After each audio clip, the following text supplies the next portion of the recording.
Hi viewers, welcome to a new video. In this video, let us see microprocessor evolution. So as microprocessor name comes into the picture, we will always look at the brand Intel. So Intel is the manufacturer who introduced first microprocessor into the market, and it is 4004.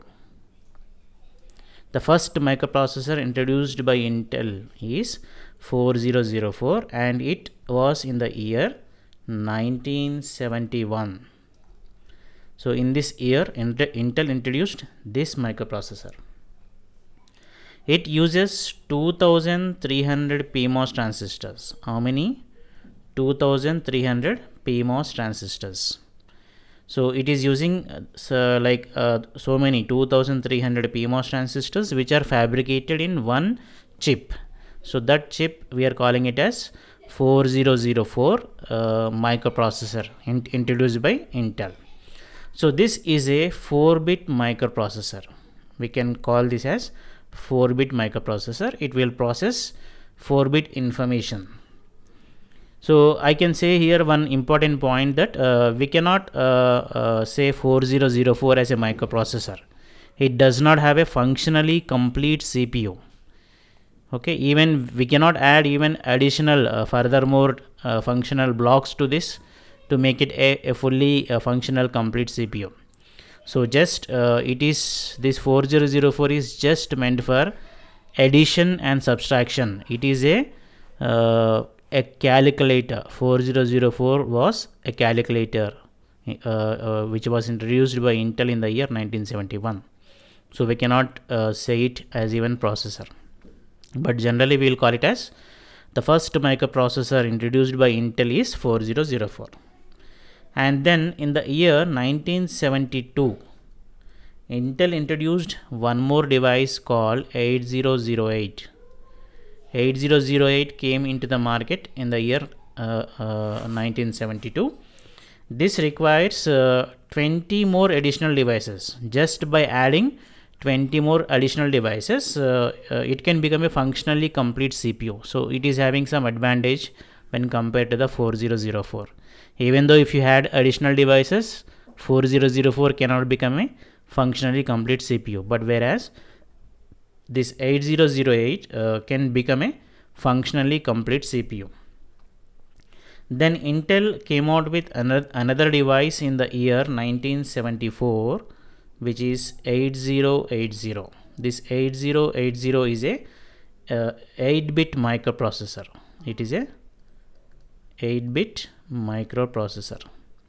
So this device 8008 is a 8-bit microprocessor, and it uses a new technology called NMOS technology in the fabrication of this chip.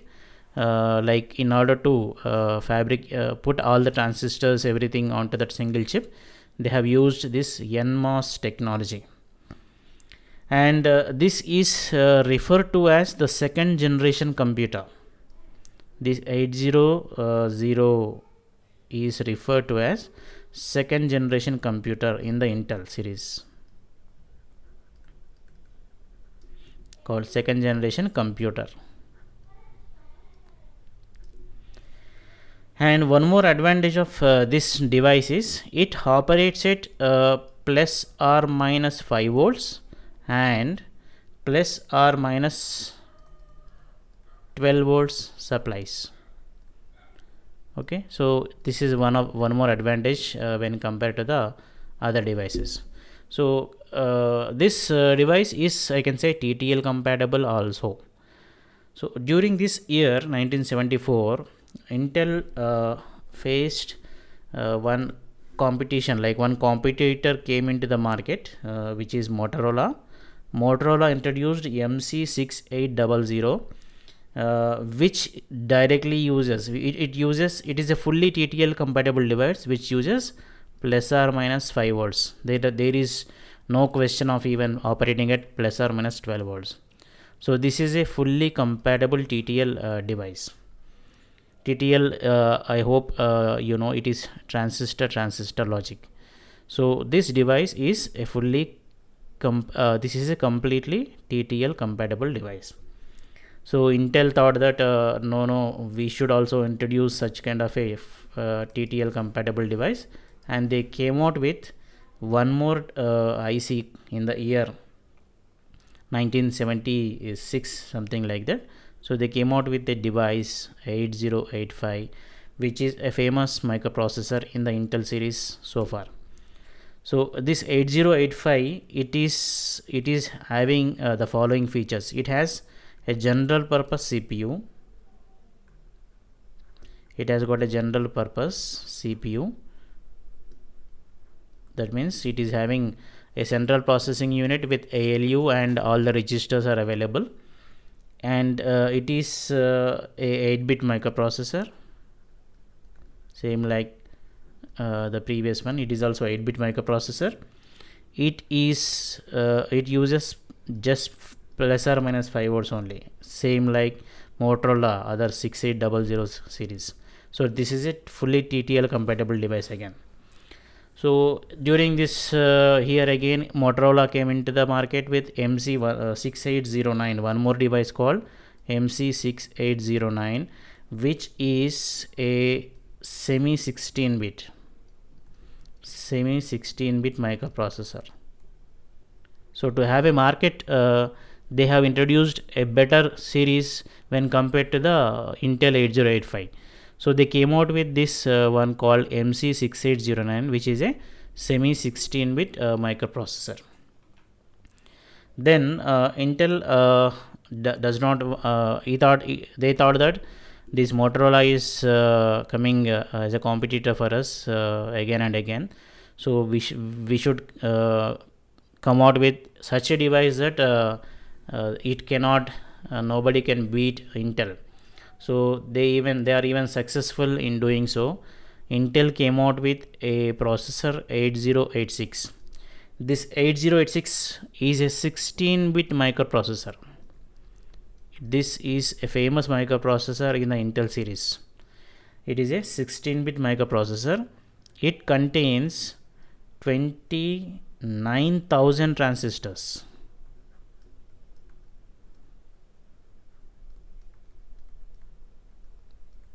It contains 29,000 transistors, and then it is fabricated using a technology called HMOS technology, hybrid metal oxide semiconductor technology. So here again, Intel they don't want to give a chance to the competitors, and they started releasing the devices into the market. 80286 came into the market, 80386 came into the market, and then 80486. If you look at these devices, 80286 is having a increased speed. It came with increased speed, and then it came with increased memory. These are the like advantages of 80286 when compared to 8086. Then coming to 80386 and 80486, these two are 32-bit microprocessors. Instead of 16-bit, Intel came out with 32-bit processors.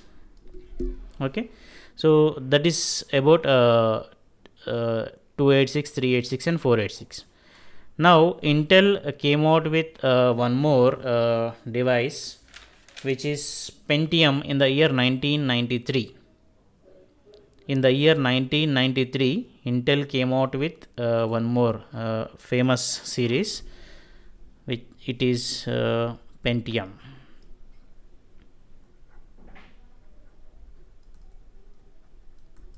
Pentium is the series which is introduced by Intel in the year 1993, and then they came out with one more, Pentium Pro. This Pentium Pro is also famous, same like how 8086 and 8085. Pentium is also famous, Pentium Pro is also famous. Then later Intel came out with series like Pentium 2, Pentium 3, Pentium 4. in years like 1997 and then 1998 and then 2000. So among all the processors so far, 8085 is famous, 8086 is famous, and similarly Pentium and Pentium 4. So from 2000, I can say from 2000 to 2005 or 2006, there was no other processor, only Pentium ruled the entire world. Pentium 4 especially. Pentium 4 was used like anything at that time. It has got such a demand, and there is no surprise that even you can see some of the users are there, still they are using Pentium 4 in their desktops or like in their laptops if it is a older one. So such a famous device this Pentium 4 is. And after that, Intel came out with advanced series, like the one is dual core, which I think this series you already know. Dual core is there, and then core 2 duo is there. Okay, and then we have core i3, which is the advanced version of dual core i3, and then we have core i5 and then core i7, which are the advanced versions of core 2 duo. And then later we have dual quad core, octa core, such kind of so many devices are also available. So these devices, all of these devices are 64-bit microprocessors. Okay, so like that Intel started its journey in the 1971, and then it came out with latest microprocessors like core i7, which are operating like we have even 10th generation, up to 10th generation, and more than that devices are also available. So this is the evolution of microprocessors. I hope it is informative to everyone, and then it is useful for your academics purpose. Thank you for watching this video. Please do like and then share and subscribe to my channel. Thank you.